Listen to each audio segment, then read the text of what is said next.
Welcome to the Widowed Mom Podcast, episode 212, Why I Rarely Recommend Journaling for Widowed Moms. Welcome to the Widowed Mom Podcast, the only podcast that offers a proven process to help you work through your grief, to grow, evolve, and create a future you can truly look forward to. Here's your host, Master Certified Life Coach, Grief Expert, Widow, and Mom, Krista St-Germain. Hey there, welcome to another episode of the podcast. I'm trying another one with video. It's weird to watch yourself record a podcast, by the way. I make no guarantees that as you listen to this audio, that the video I am referring to is actually available anywhere, but it is my intention. And I just talked to my almost 16-year-old about maybe he might want to help me edit my videos and turn them into YouTube videos. Anyway, we'll get there. Okay. So I wanted to talk about journaling because I sent out an email not too long ago about this subject and made a social post about it. And I got a surprising response. It was a really high interest level and also just a lot of people who were surprised at my perspective on journaling. And not everybody agrees with me, but that's okay. So I want to talk about why I really just don't often recommend journaling, specifically for people who are past acute grief. So let me explain.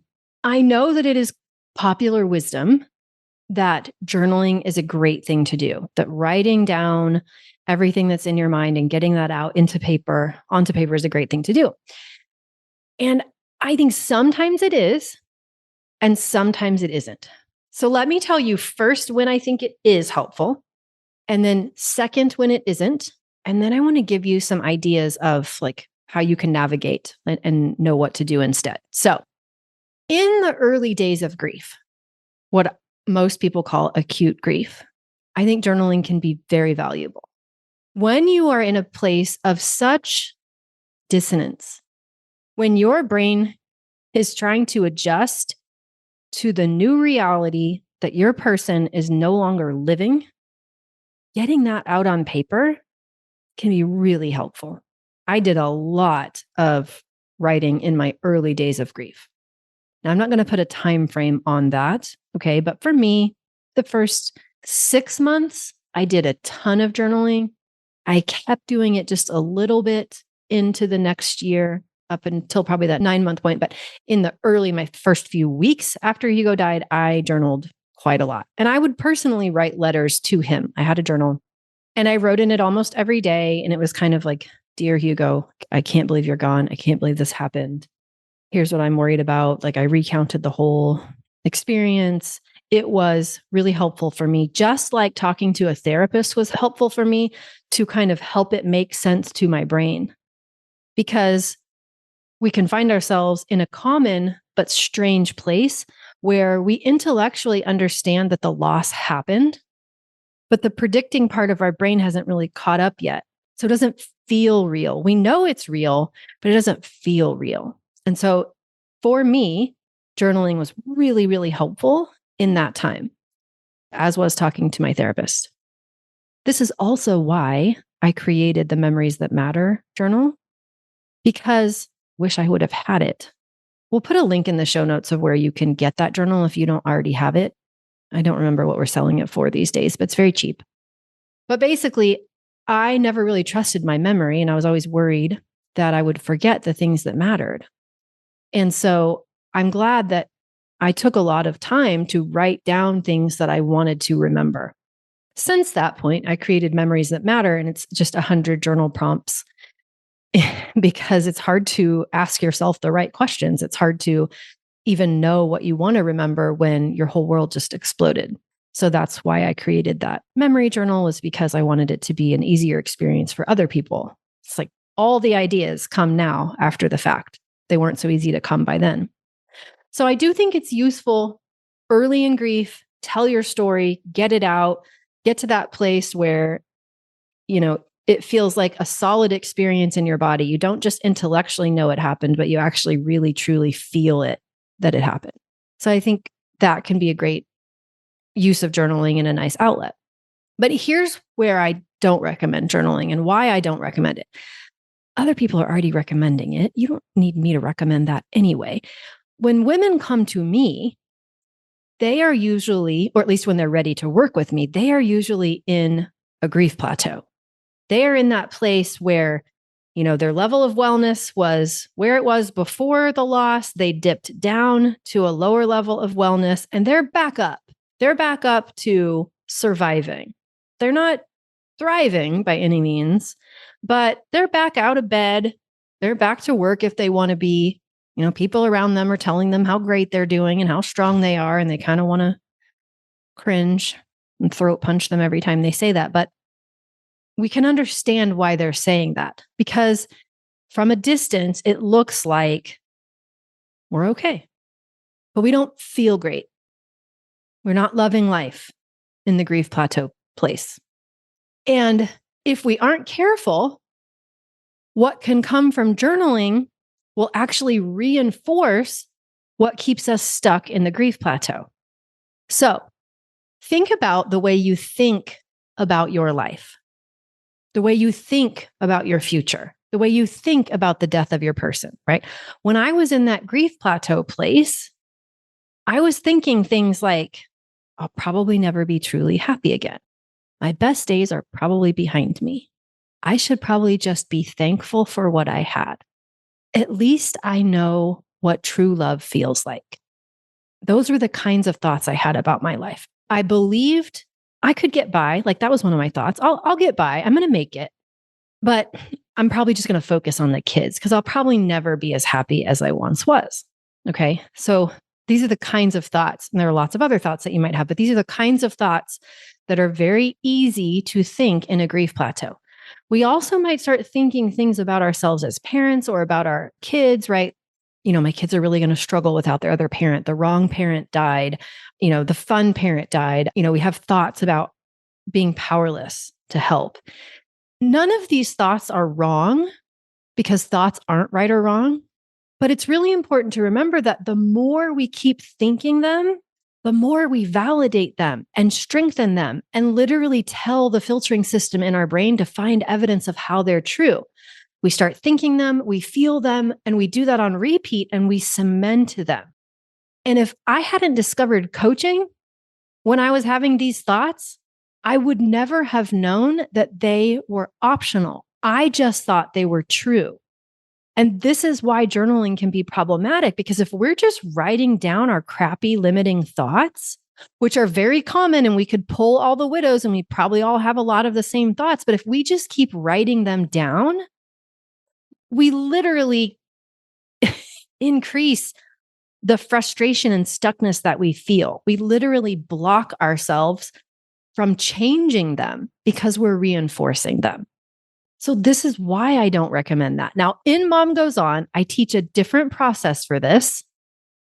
We do write them down, but we don't write them down for the purpose of reinforcing them. We write them down for the purpose of getting leverage over them. We write them down for the purpose of diffusing from them. It's called cognitive diffusion, right? It means we have cognitions in our mind, thoughts, and if we don't know that they're optional, then we're at their effect. We're totally fused with them. So for me, that was my best days are behind me. That did not feel like an optional thought to me. I was fused with it. That's how I saw myself and the world and my future.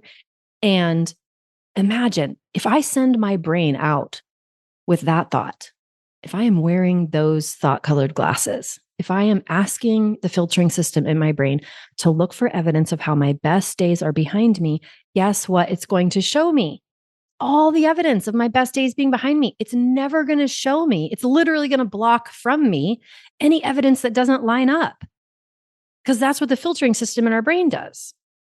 So in Mom Goes On, when I teach it, I'm teaching that we write it down for the purpose of getting it out, for the purpose of diffusing from it, seeing the thoughts as separate from us as the thinker. And that is a very different use of journaling. It's not journaling, actually. We don't even use the word journaling. It's very different. We're not trying to write it. We're not trying to make it pretty. We're not trying to keep it for posterity. We are simply writing down the thoughts so that we can get some leverage over them, so that we don't have to keep believing the thoughts that aren't taking us toward what we want. we can actually stop and interrupt the pattern instead of validating and strengthening it and cementing it, which is what journaling can do.